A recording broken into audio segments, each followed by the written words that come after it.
Hi guys! Welcome to our channel. Good morning! How are you guys? I do hope you're okay and fine. Once again, if you're not yet connected to our channel, please do subscribe and click our tiny notification bell so that you'll be updated every time we have a new upload videos. Disclaimer na rin mga mariko at parikoy.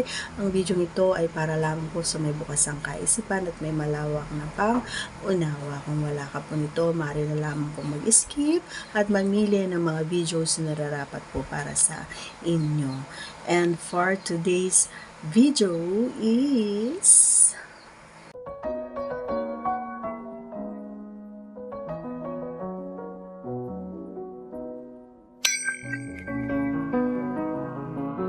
sabi ni Idol, ano ang mas gusto mo? Yung madaling araw o yung gabi? Yan ang katanungan. Okay. Hindi lingid sa kaalaman natin lahat mga idol na madalas na ginagawa ito sa gabi. Madalas talaga almost na magpo-partners ay ginagawa ito sa gabi. Kasi nga pagkatapos nyong gawin ito ay sigurado na masarap ang tulog ninyo parehas. Totoo hindi? Para sa akin totoo. So, sa madaling araw naman, 'di ba, nakakatamad or nakakainis kapag nagigising ka or ginigising ka ng partner mo para lang sa ganon, 'di ba? Pero hindi lahat ay ayaw ng ganon.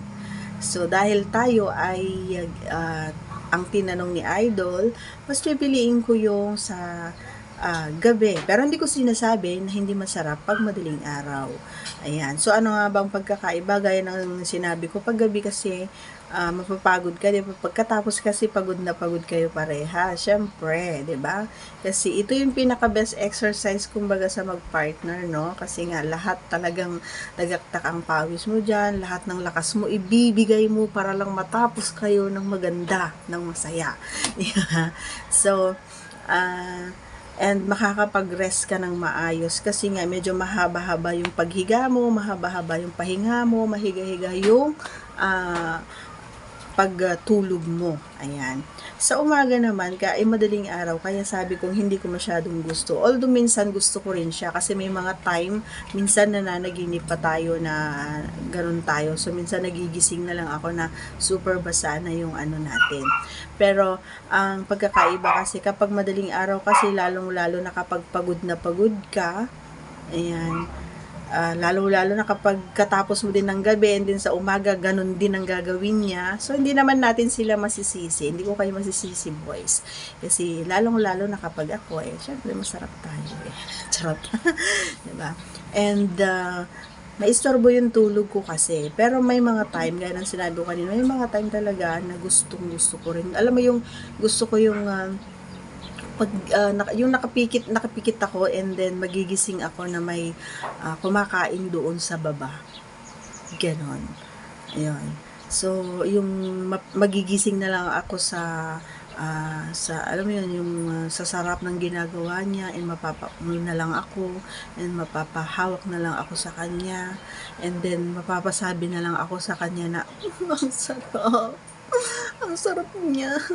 Grabe. Ganon. And then, mapapahila na lang ako sa kanya. Ay, sasabihin ko sa kanya, sige na. Pumasok. Ipasok.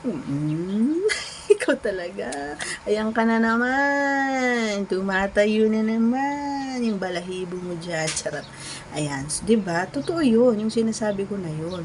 So, minsan naman, ayaw ko. So, kahit nagising ako, tulog-tulugan ako kasi nga ayaw ko nang maistorbo yung tulog ko lalo-lalo na kapag napagod ako yung ginawa namin kagabi.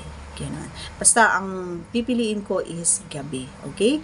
Yan. Sana nagustuhan mo ating kasagutan, Idol. Once again, huwag kalimutang i-subscribe ang ating channel and click this tiny notification bell so that you'll be updated every time we have a new upload videos. Thanks for watching, everyone. Bye! Take care, 'cause I care!